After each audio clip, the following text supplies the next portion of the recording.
UP board परीक्षा class 12 biology practical viva के लिए प्लाज्मोडियम का जीवन चक्र अथवा प्लाज्मोडियम को मलेरिया परजीवी भी कहा जाता है। तो प्लाज्मोडियम का जीवन चक्र या फिर कहा जाए मलेरिया परजीवी का जीवन चक्र पर वाइवा लेकर के आए हैं।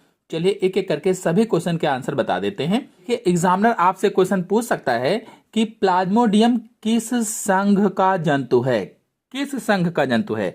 तो आप बता दीजिए संघ प्रोटोजोआ का, संघ प्रोटोजोआ का जंतु है प्लाज्मोडियम। और फिर पूछा जा सकता है कि प्लाज्मोडियम कौन सा रोग पैदा करता है। तो मलेरिया बुखार, मलेरिया बुखार उत्पन्न करता है, या फिर आप कह सकते हैं कि मलेरिया रोग उत्पन्न करता है, मलेरिया रोग पैदा करता है। फिर है मलेरिया परजीवी का नाम बताओ। मलेरिया परजीवी मैंने कहा था प्लाज्मोडियम को मलेरिया परजीवी भी कहा जाता है। तो मलेरिया परजीवी का नाम क्या होगा? प्लाज्मोडियम, प्लाज्मोडियम मलेरिया परजीवी हो जाएगा। फिर अगला है मलेरिया रोग का कारक। तो जो कारक है वही प्लाज्मोडियम है, यानी किसके कारण होता है। तो मलेरिया परजीवी के कारण होता है या प्लाज्मोडियम के कारण होता है। तो मलेरिया रोग का कारक क्या हो जाएगा?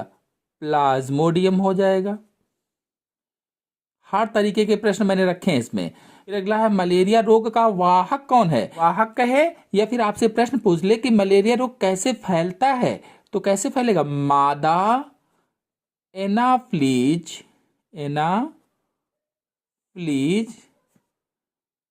मच्छर से फैलता है। जो मादा एनाफ्लीज मच्छर है ये एक व्यक्ति से दूसरे व्यक्ति में फैलाता है। तो संक्रमित है अगर, तो संक्रमित मादा एनाफ्लीज मच्छर है तो एक व्यक्ति से दूसरे व्यक्ति में फैलाता है ये। फिर अगला है प्लाज्मोडियम या मलेरिया परजीवी की संक्रामक अवस्था कौन सी होती है। बहुत ही ज्यादा इंपॉर्टेंट क्वेश्चन है ये। संक्रामक स्टेज क्या है? तो स्पोरोजोइट, स्पोरोजोइट संक्रामक अवस्था होती है। मलेरिया रोग का पता किसने लगाया था? तो डॉक्टर रोनाल्ड रास ने मलेरिया रोग का पता लगाया था। फिर क्वेश्चन आपसे पूछ सकता है कि प्लाज्मोडियम का जीवन चक्र कितने पोषदों में पूरा होता है। पोषद यानी होस्ट, कितने पोषदों में पूरा होता है? तो 2 पोषदों में पूरा होता है। एक तो मनुष्य और दूसरा मच्छर। कौन सा मच्छर? मादा एनाफ्लीज मच्छर। जो मनुष्य है ये प्राथमिक पोषद होता है, प्राथमिक पोषद। और जो मच्छर है ये द्वितीयक पोषद होता है, द्वितीयक होस्ट होता है, सेकेंडरी होस्ट होता है। प्राइमरी होस्ट मनुष्य या ह्यूमन है, सेकेंडरी होस्ट मच्छर या मॉस्किटो होता है।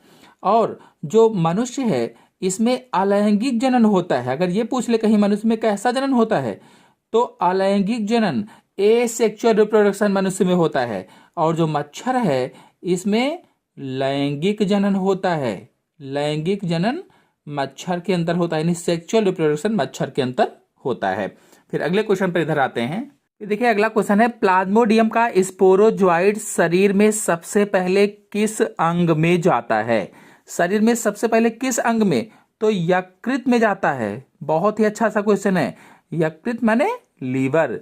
फिर अगला है स्पोरोजोइट अवस्था की आकृति कैसी होती है।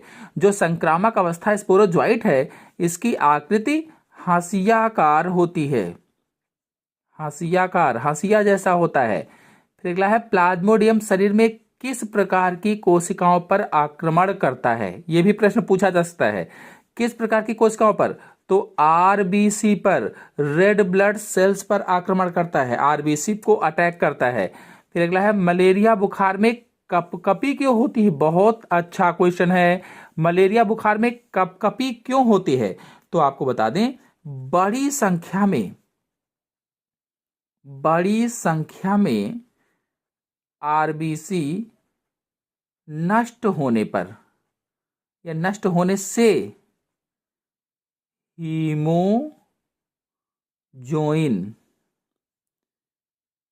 नामक विषैला पदार्थ बनता है जिसके कारण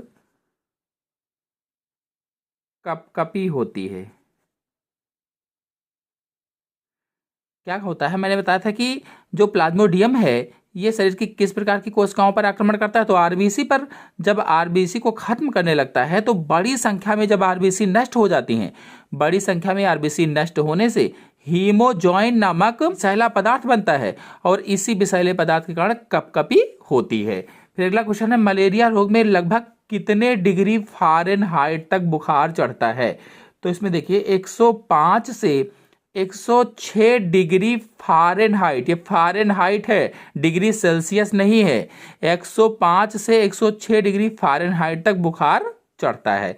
फिर अगला है, मच्छरों को कैसे नष्ट किया जा सकता है? जो मच्छर हैं इन्हें कैसे नष्ट किया जा सकता है? तो डीडीटी का छिड़काव कर दें। डीडीटी के छिड़काव से नष्ट किया जा सकता है। जहां पर गड्ढे वगैरह हैं उसमें मिट्टी का तेल डाल दें, पानी भरा हुआ गड्ढों में तो मिट्टी का तेल डाल दें। इस तरह से मच्छर नष्ट हो जाएंगे और मच्छरदानी का प्रयोग करें तो मच्छर नहीं काटेंगे। इस तरह से हम इस रोग से बच सकते हैं। फिर अगला क्वेश्चन है, मलेरिया उपचार के लिए 2 दवाएं कौन सी हैं? तो देखिए पेलुड्रिन, एक तो दवा ये हो गई, दूसरा आप बता दीजिए प्राइमोक्विन, और बताना चाहें तो बता सकते हैं क्लोरोक्विन। ये सब मलेरिया के उपचार की दवाएं होती हैं। अंतिम क्वेश्चन पर आते हैं। देखिए फिर अंतिम क्वेश्चन है, मलेरिया परजीवी की कौन सी जातियां विभिन्न प्रकार का बुखार पैदा करती हैं? मलेरिया परजीवी की कौन सी जातियां? तो देखिए 4 प्रमुख जातियां हैं। कौन कौन सी? प्लाज्मोडियम वाइवैक्स, और दूसरी है प्लाज्मोडियम फैल्सीपैरम, तीसरी कौन सी है? प्लाज्मोडियम ओवेल, और चौथी है प्लाज्मोडियम मलेरियाई। ये 4 प्रमुख जातियां हैं जो मलेरिया बुखार उत्पन्न करती हैं।